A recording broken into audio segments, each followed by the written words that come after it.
그 어떤 권세도 그 어떤 천사도 우리를 향한 하나님의 사랑은 위대합니다. 할렐루야.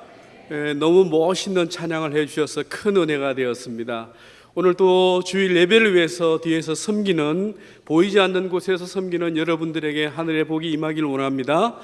무엇보다도 이 시간에 함께해서 예배하는 복을 누리는 여러분들에게 하늘의 복이 오늘 또 충만하게 임하기를 주님의 이름으로 축복합니다. 오늘 저는 서울 동산고등학교에 근무하고 있는 고 영복 교목실장입니다. 모르는 분이 혹시 계실 것 같아가지고요. 다 아나요? 감사합니다. 저는 이제 얼마 전에 저희 공릉 중고등부 아이들이 수련회 할 때 이 본문 가지고 설교를 했습니다. 이 본문 가지고 설교를 해서 우리 아이들도 은혜를 받는 거 보고 제가 오늘 이 본문 가지고 함께 나누려고 이 말씀을 드리려고 합니다. 고린도후서 4장 7절에서 8절 말씀을 보면요, 이렇게 되어져 있습니다. 우리가 이 보배를 질그릇에 가졌으니 이는 심히 큰 능력은 하나님께 있고 우리에게 있지 아니함을 알게 하려 함이라. 우리가 사방으로 우겨쌈을 당하여도 쌓이지 아니하며 답답한 일을 당하여도 낙심하지 아니하며 박해를 받아도 버림받지 아니하며 거꾸러뜨림을 당하여도 망하지 아니하고. 여러분, 여기 이 말씀을 저는 참 좋아하는데, 질그릇 같은 내 안에 이 보배를 가졌다고 말합니다. 이 보배를 얘기하는 건 바로 예수 그리스도입니다. 오늘 저와 여러분이 예수 그리스도를 믿으시죠? 그렇다면 여러분 안에 이 보배를 가진 하나님의 사람들입니다. 그래서 저는 이 말씀을 너무 좋아해요. 뭐라고 얘기합니까? 여기 본문에 보면 그렇게 하잖아요. 우겨쌈을 당하여도 쌓이지 아니하고 어떤 박해나 고난도 어떤 것도 나를 해할 수 없다. 왜? 내 안에 보배이신 예수 그리스도가 계시기 때문이다. 할렐루야. 질그릇 같다. 그래서 제가 20대 30대 그때는요 정말 잘생겼습니다. 근데 지금은 저도 이제 제 친구들이 60인가 그렇더라고요. 제 친구들이. 저는 아닙니다. 저는 이제 호적이 좀 감사하게도 몇 년 어리게 돼 있어가지고 절대로 친구들처럼 나이를 같지 않습니다. 여러분, 그 사람은요 나이가 들면 들수록 늙고 후패하나 내 속사람은 그리스도로 말미암아 날로 새롭도다. 할렐루야. 오늘 이것을 발견하는, 정말 여러분들이 다 간직하고 있는 말씀이에요. 근데 이것을 다시 한 번 더 꺼내서 확증하고 확신을 갖고 돌아가는 그런 시간이 되기를 바랍니다. 요한복음 16장 33절에 이렇게 말씀합니다. 이것을 너희에게 이르는 것은 너희로 내 안에서 평안을 누리게 하려 함이라. 세상에서는 너희가 환난을 당하나 담대하라. 내가 세상을 이겼노라. 아멘. 승리하신 그분이 내 안에 계십니다. 그래서 나는 이길 수 있습니다. 마태복음 13장 44절에 이런 말씀이 있습니다. 예수님께서 천국을 비유로 설명한 데가 참 많이 있죠. 그 중에 한 말씀을 여러분들에게 읽어드리려고 합니다. 천국은 마치 밭에 감추인 보화와 같으니 사람이 이를 발견한 후 숨겨두고 기뻐하며 돌아가서 자기의 소유를 다 팔아 그 밭을 사느니라. 감추인 보화 이야기를 모르는 분들이 없을 겁니다. 저는 천국의 비유가 되게 많은데 그 중에 이 말씀을 정말 좋아해요. 예수님께서 이 감추인 보화를 얘기하시면서 뭘 강조하고 있냐면요, 여기 보면은 기뻐하며 돌아갔다고 얘기합니다. 이 말씀을 여러분들이 너무나 잘 알잖아요. 이분은 밭을 살 돈도 없어요. 임대를 얻었습니다. 자기 밭이 아닙니다. 그런데 밭을 일구다 보니까 거기서 보화를 발견했어요. 빨리 묻어두고 돌아가서 자기 집에 있는 모든 거, 냉장고 팔고, 그런 찬양 아시죠? 다 팔아가지고 그 밭을 샀다고 얘기합니다. 여러분, 오늘 이 천국의 비유에서 예수님께서 강조하고 싶은 게 뭐냐면요, 이겁니다. 기뻐하며. 한번 생각을 해보시기 바랍니다. 여기 있는 감추인 보화를 발견한 사람이 나다라고 한번 생각을 해보세요. 지금 발견했어요. 우와, 빨리 감춰놨습니다. 그리고는 와가지고 냉장고 팔고 집 팔고 오만 걸 다 팔아요. 팔 때 옆에 있는 부인은 여보 왜 그래? 미쳤어? 왜 그러는 거야? 그런데 그 얼굴의 표정이 어떨 것 같아요? 표정이 왜 이렇게 재산을 팔면서 당신 표정이 왜 그래? 미쳤어? 여러분 한번 느껴보시기 바랍니다. 엄청난 보화가 저 땅에 있는데 나밖에 몰라요. 나밖에 몰라. 이게 내 거야. 다 팔고 사면 내 거야. 그 감격, 그 기쁨을 천국을 가진 자라고 예수님께서 비유로 설명하고 있어요. 오늘 제가 여러분들에게 이 말씀을 드리는 것은 바로 아까 말씀드린 것처럼 질그릇 가운데 내 안에 있는 보배, 질그릇 같은 나에게 이 보배를 가졌으니 오늘 감추인 밭에 이 보화를 발견한 나의 마음, 바로 우리라는 사실을 기억하시기 바랍니다. 바로 오늘 질그릇에 보배를 가진 나, 감추인 천국을 소유한 나를 다시 확인하는 이 예배 시간이 되기를 주님의 이름으로 축복합니다. 요한복음 2장에는 예수님께서 혼인잔치집에서 물로 포도주를 만드시고 그 다음에 예루살렘으로 올라가셔서 성전에서 장사하는 사람을 다 내쫓으셨어요. 나중에 집에 가서 한번 읽어보시기 바랍니다. 그래 다 내쫓고 난 다음에 예수님께서 왜 하나님의 전을 더럽히느냐, 장사하는 소굴로 만들었느냐, 다른 성경 달을 쫓으실 때는 내 집은 만민이 기도하는 집이라 그러면서 예수님께서 장사하는 사람들을 다 내쫓으셨어요. 그럴 때 유대인들이 예수님께서 이렇게 말합니다. 당신이, 오늘 본문입니다, 당신이 무슨 자격으로 이런 일을 하느냐라고 질문합니다. 그럴 때 본문 21절 22절 19절입니다. 2장 19절. 예수께서 대답하여 이르시되 너희가 이 성전을 헐라 내가 사흘 동안에 일으키리라 라고 대답합니다. 유대인들은 깜짝 놀래요. 지금 이 성전 만드는데 46년이나 걸렸어. 여러분들 이제 성경에는 그렇게 나오지만 연구를 해보면요, 이 성전이 완공될 때까지는 80몇 년이 걸립니다. 이 성전이 46년이나 걸렸는데 예수님 성전을 엎으실 때 유대인들은 그렇게 말합니다. 46년이 걸렸는데 사흘 만에 이걸 세운단 말이야? 이러면서 지적할 때 예수님께서 오늘 본문 21절 22절 말씀합니다. 그러나 예수는 성전된 자기 육체를 가리켜 말씀하신 것이라 죽은 자 가운데서 살아나신 후에야 제자들이 이 말씀하신 것을 기억하고 성경과 예수께서 하신 말씀을 믿었더라. 즉 예수님의 십자가의 대속의 죽음과 부활로 말미암아 이루어질 사건을 얘기하는 겁니다. 예수님께서 십자가에 죽으시고 며칠 만에 부활하셨죠? 3일 만에. 그걸 얘기하는 거예요. 마태복음 27장 50절 51절에 보면요, 예수님께서 십자가를 지실 때 일어난 사건입니다. 예수께서 다시 크게 소리 지르시고 영원히 떠나시니라. 이에 성소 휘장이 위로부터 아래까지 찢어져 둘이 되고 땅이 진동하며 바위가 터지고, 예수님께서 십자가를 지실 때 성전에 지성소와 성소를 가로막고 있던 휘장이 위에서 아래에서부터 다 찢어졌다고 말합니다. 히브리서 10장 19절 20절에도 이렇게 말씀합니다. 그러므로 형제들아 우리가 예수의 피를 힘입어 성소에 들어갈 담력을 얻었나니, 예수의 피를 힘입어 성소에 들어갈 담력을 얻었답니다.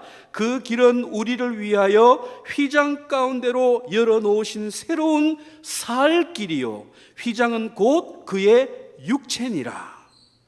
예수님의 십자가 죽음으로 하나님께 나아가는 길을 여셨다는 겁니다. 할렐루야. 이게 오늘 본문이 주는 제일 중요한 포인트입니다.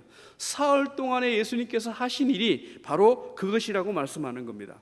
성전을 헐고 사흘 만에 일으키시겠다는 예수님의 말씀은 십자가에서 죽으시고 사흘 만에 부활하셔서 이루어질 사건을 얘기하는 겁니다. 그때는 제자들이 몰랐어요. 왜 이러는지. 그런데 십자가에 죽으시고 부활하시고 제자들이 성령 받고 난 다음에 바로 이것을 예수님께서 말씀하시는구나. 기독교를 한마디로 말하면요, 기독교를 두 기둥이라고 말합니다. 십자가와 부활입니다. 십자가와 부활. 바로 예수님께서 죽으시러 오셨고 그 다음에 우리를 위해 부활하심으로 말미암아 이것이 완성되어졌다는 것이 기독교 복음의 핵심입니다.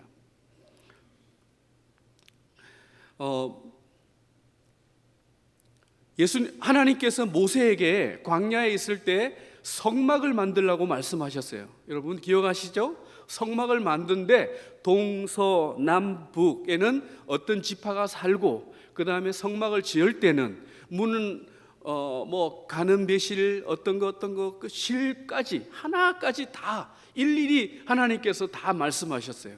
그리고는 들어가면은 번제단이 있고요, 물두멍이 있고요, 성소가 있고요, 지성소가 있어요. 이 모든 것들을 다 규격을 맞춰서 어떻게 지으라고 했습니다. 여러분 번제단만 보시기 바랍니다. 번제단에 들어가면은 소를 잡고 양을 잡고 비둘기를 잡아서 각을 뜨고 피를 흘리고 불을 태워서 하늘로 올립니다. 여러분 누가 생각이 나시죠? 시시시가 아니군요. 여러분 누가 생각이 나시죠? 예수 그리스도. 예수님께서 십자가에서 피 흘려 죽으신 그 제단이 번제단입니다.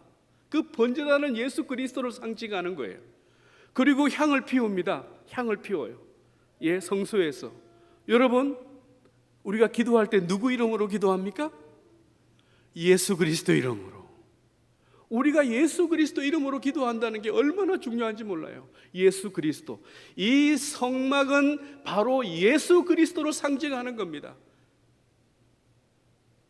이 성막이 성전이 되고 이 성전이 계속 흘러오면서 예배가 드려지고 있는데 이것은 곧 예수 그리스도를 의미하는 겁니다. 예수 그리스도가 오셔서 십자가에 죽으시고 부활하심으로 이 성전이 완성되어졌다는 사실을 꼭 기억하시기 바랍니다. 그래서 예수 그리스도 안에 있으면은 모든 것이 완성이 되어집니다. 구원의 완성입니다. 모든 것의 이루어짐의 사건입니다. 그래서 고린도후서 5장 17절에 이렇게 말씀합니다. 그런즉 누구든지 그리스도 안에 있으면 새로운 피조물이라 이전 것은 지나갔으니 보라 새 것이 되었도다. 할렐루야. 이 자리에 참여하신 여러분들은 예수 그리스도 안에 있습니다. 이전 것은 다 지나갔으니 새 것이 된 줄로 믿으시기 바랍니다. 이것이 이번 우리 중고등부, 유초등부, 주일학교, 성경학교 총주제 말씀이에요.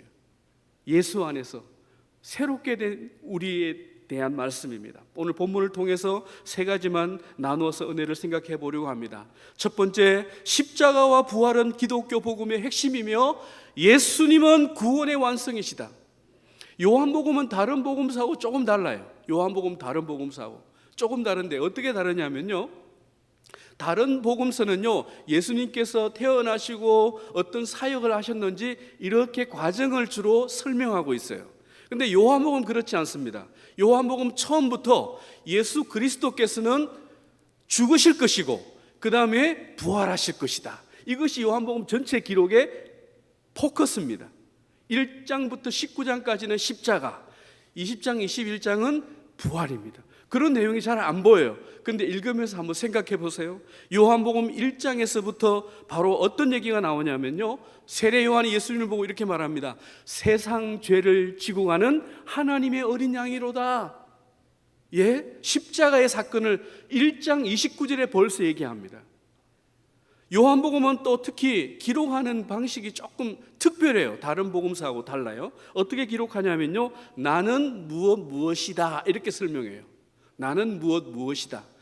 요한복음을 기록한 요한은요 예수님이 어떤 분인지가 제일 중요한 포커스입니다. 이렇게 말합니다. 나는, 몇 가지만 요약해서 말씀을 드리면요, 나는 생명의 떡이니, 나는 생명의 떡이다 이렇게 말합니다. 나는 선한 목자다. 나는 양의 문이다. 나는 포도나무요. 나는 세상의 빛이니, 나는 부활이요 생명이다. 이렇게 예수님이 어떤 분인지를 잘 맞춰서 설명하고 있어요. 우물가에서 만난 그 여인에게 뭐라고 얘기합니까? 내가 주는 물을 먹으면 영원히 목마르지 않을 것이다. 나는 생명의 물로 말씀하시기도 해요. 요한이 가르치는 제일 중요한 포커스는 이겁니다. 예수 그리스도 그분은 우리를 구원하실 분이라는 거예요. 나는 생명이요, 나는 빛이요, 나는 구원이요. 예수님은 어떤 분이라고요? 구원의 완성이신 분입니다. 그래서 요한복음 1장 1절부터 이렇게 시작합니다. 창세전에 말씀이 하나님과 함께 계셨더니 그 말씀이 곧 하나님이라. 말씀이 육신이 되어 우리 가운데 거하심에 바로 예수 그리스도는 하나님이시고 우리를 구원하실 완전한 구원자라고 소개하고 있습니다. 이것이 요한복음의 중요한 목적입니다. 그래서 우리 성경 중에 제일 중요한 성경 말씀이 어디입니까? 요한복음 잘 모르세요? 3장 16절. 그래서 다 외울 줄 알고 안 띄웠습니다. 하나님이 시작. 하나님이 세상을 이처럼 사랑하사 독생자를 주셨으니 이는 그를 믿는 자마다 멸망하지 않고 영생을 얻게 하려 하심이니라. 할렐루야. 그 독생자 예수 그리스도를 믿기만 하면 멸망하지 않고 영생을 얻게 하겠다는 것이 이 요한복음 저자의 목적입니다. 여러분, 질그릇 같은 내 안에 그 생명의 구원자 예수 그리스도가 계십니다. 오늘 내 안에 보화가 있습니다. 할렐루야. 그런데 그 생명의 구원의 예수 그리스도가 내 안에 있음에도 불구하고 우리는 다른 것 때문에 염려한다는 사실. 두 번째로, 그리스도 예수를 믿음으로 소유한 나는 행복한 사람입니다. 여러분, 예수 그리스도를 소유한 여러분이 얼마나 행복한 사람인지 저는 두 가지로 말씀을 드리려고 합니다. 오늘 요한복음 2장의 가나 혼인잔치 얘기 아시죠? 물이 변하여 포도주가 된 사건은요, 이 보통 일이 아닙니다. 예수님께서는, 보통 사람들은 예수님을 4대 성인 중에 한 사람이라 그래요. 공자님, 부처님, 소크라테스, 그 다음에 예수님, 4대 성인이라 그래요, 보통 사람들은. 그런데 요한복음을 잘 보시면 예수 그리스도는 어떤 분이에요? 창조주세요. 물이 변하여 포도주를 만드는 그분이에요. 그분이 내 인생, 내 가운데 존재한다는 사실을 여러분 믿으십니까? 너무너무 중요해요. 그 가정에 예수 그리스도를 초청을 했어요. 보통 예수님께서 말씀하시면은 그대로 순종하면 기적이 일어나. 이 본문 가지고 그렇게도 저 설교 많이 했어요. 그런데 오늘 제가 강조하고 싶은 내용은 뭐냐면요, 오늘 이 가정에 예수 그리스도를 초청해서 그 가정에 계시다는 겁니다. 오늘 여러분 안에 예수 그리스도가 계십니다. 여러분 가정에 예수 그리스도가 계십니다. 그분은 물이 변하여 포도주가 되게 하시는 창조주십니다. 할렐루야. 사도행전 3장에도 비슷한 내용이 나옵니다. 제9시 기도 시간에 베드로하고 요한이 성전에 기도하러 올라갑니다. 그때 성전 미문에 앉아서 구걸하던, 한 번도 태어나서 걸어보지 못하던 환자가 앉아 있습니다. 그래서 한 푼 달라고 손을 내밉니다. 그때 베드로와 요한이 뭐라고 얘기합니까? 날 좀 봐봐, 주목하면 뭐 줄까 하고 쳐다보고 있습니다. 그때 뭐라고 얘기하는지 아세요? 사도행전 3장 6절에 이렇게 말씀합니다. 베드로가 이르되 은과 금은 내게 없거니와 내게 있는 이것을 내게 주노니 나사렛 예수 그리스도의 이름으로 일어나 걸어라. 아멘. 너무너무 중요한 말씀이에요. 설교할 때마다 제가 많이 인용했습니다. 여러분, 제가 이번에 7월 마지막 주에 저기 대전 충청에 노회끼리 모인 중고등학생 수련회 가서 강사로 갔다 왔습니다. 제가 오래간만에 갔습니다. 갔는데 뭘 강의한지 아세요? 강의 제목이 이겁니다. 크리스찬 부자 만들기. 어떻게 하면 부자가 되는지를 우리 중고등학생들한테 제가 강의를 1시간 반 동안 하고 왔다니까요. 그래서 아이들이, 와, 목사님 강의를 들으니까 나도 부자 될 수 있겠네요, 감사해요, 이렇게 인사하는 아이가 있었어요. 여러분, 그런데 여기 잘 보세요. 베드로가 뭐라고 얘기합니까? 나는 은과 금이 없다는 말은 뭐냐면요, 나는 돈이 없다 그 얘기예요. 사실은 돈은 나중 문제예요. 제일 중요한 건 뭐냐면 내게 있는 것은, 은과 금은 내게 없지만 내게 있는 것은 그리스도 예수라는 거예요. 할렐루야. 예수 그리스도는 동전 몇 개, 돈 몇 개 주면 안전병에게 혜택이 없지만, 하루 이 끼니는 때울 수 있지만 그의 생명은 예수 그리스도라는 겁니다. 오늘 그 예수 그리스도가 내 안에 있지 않습니까? 여러분 가정에 있지 않습니까? 할렐루야. 세 번째로, 예수 그리스도는 나의 완벽한 위로자가 되십니다. 예수 그리스도는 나의 완벽한 위로자가 되십니다.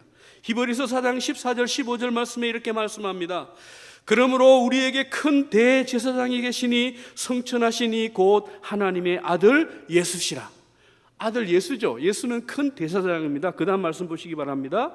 우리가 믿는 도리를 굳게 잡을지어다. 우리에게 있는 대제사장은 우리의 연약함을 동정하지 못하실 이가 아니요. 좀 어렵지만요, 조금 쉽게 풀었어요. 옛날에 더 어려웠어요. 우리의 연약함을 동정하지 못하실 이가 아니래요. 모든 일에 우리와 같이 한결같이 똑같이 시험을 받으신 이로되 죄는 없으시니라.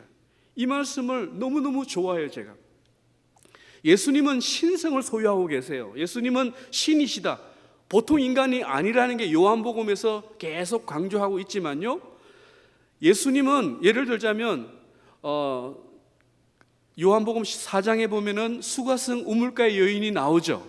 그 우물가 여인과 대화하면서 예수님께서, 야, 내가 생명의 물이야. 내가 주는 물을 먹으면 너는 영원히 목마르지 않아. 그러니까 이 여인이, 그러면 그 물을 내게 주세요. 그러다 갑자기 예수님 뭐라고 얘기한지 아세요?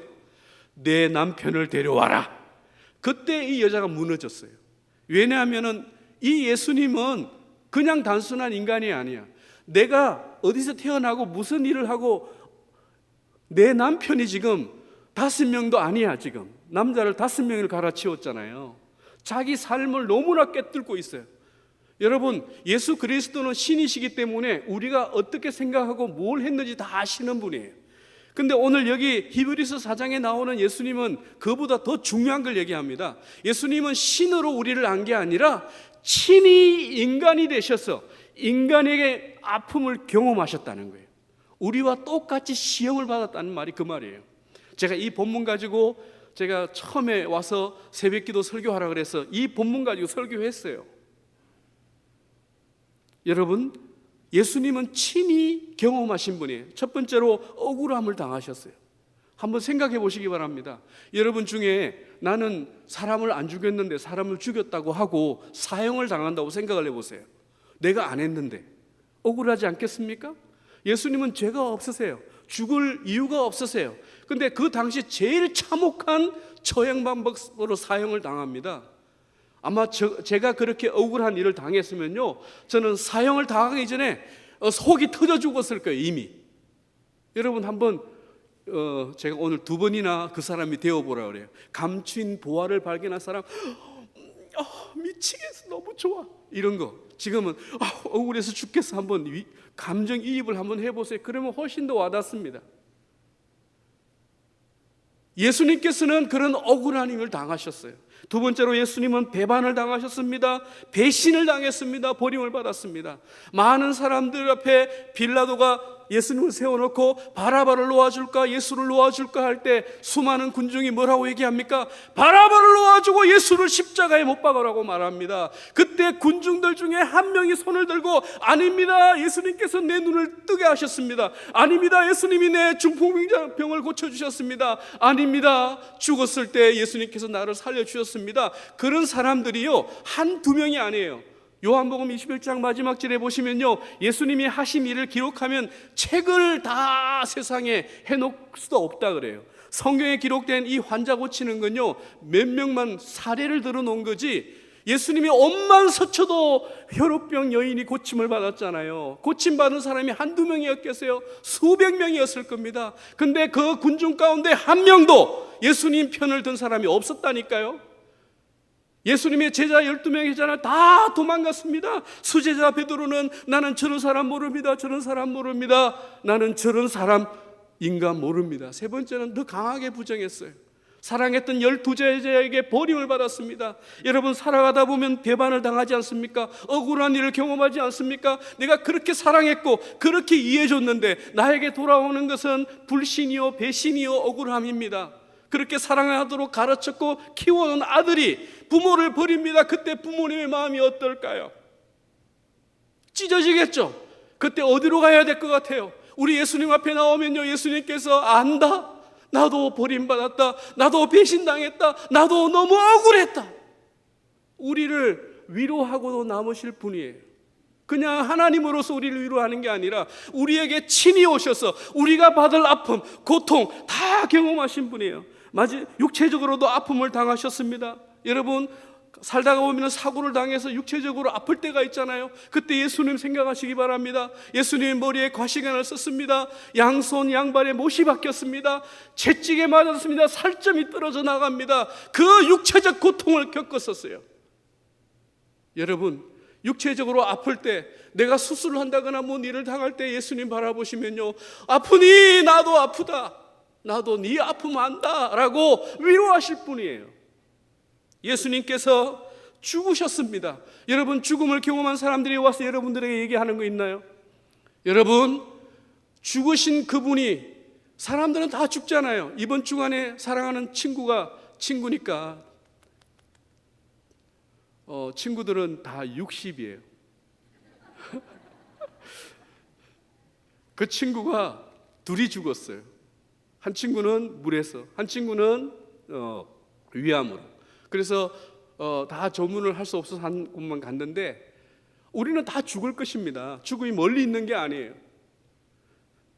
그래서 예수 그리스도 안에서 죽는 자가 얼마나 복됩니까? 죽음 앞에 있을 때 예수님께서, 야, 죽음이 얼마나 고통스러운지 나는 안다, 그러나 두려워하지 마, 사흘 후에 부활해서 사망을 이기지 않았니? 할렐루야. 예수님께서는요, 우리를 위로하실 완벽한 위로자입니다.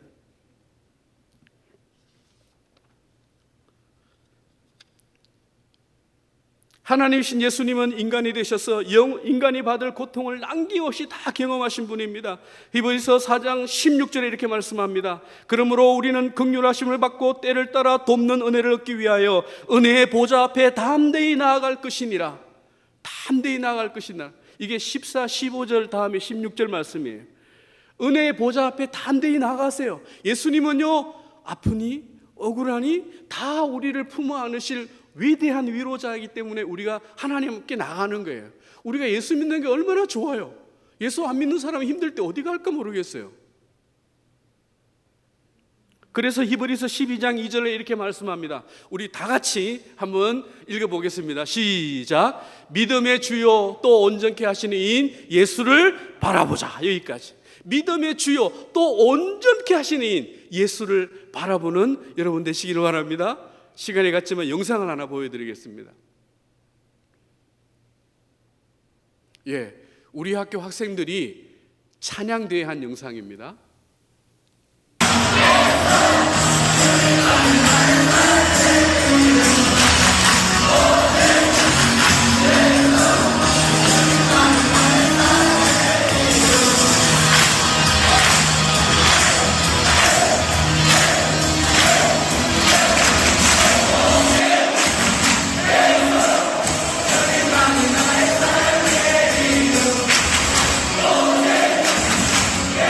여기까지만 보겠습니다. 오직 예수 그리스도만이 나의 삶의 이유. 여기 찬양하는 애들은요, 교회 안 다니는 아이들이 80%예요. 우리 학교 아이들이 찬양 대회를 해요. 근데 이 아이들이 오직 예수 주님만이 나의 삶의 이유가 되기를 원하는 게 우리 교목들의 바람이에요. 저 아이들이 뭔지 모르고 저렇게 열심히 찬양하는데, 정말 저 찬양처럼 인생이 오직 예수 그분만이 나의 삶의 의미를 깨닫고, 오늘 이 자리에 참여한 여러분들도 그리스도 안에서 승리하시기를 주님의 이름으로 축복합니다. 기도하겠습니다. 참 좋으신 하나님 감사합니다. 오늘 또 주님 안에서, 예수 그리스도 안에서 살게 하신 것 너무나 감사합니다. 믿음의 주여 또 온전케 하신 예수를 바라보고 믿음의 승리자가 되게 해 주시옵소서. 예수님 이름으로 기도드립니다. 아멘.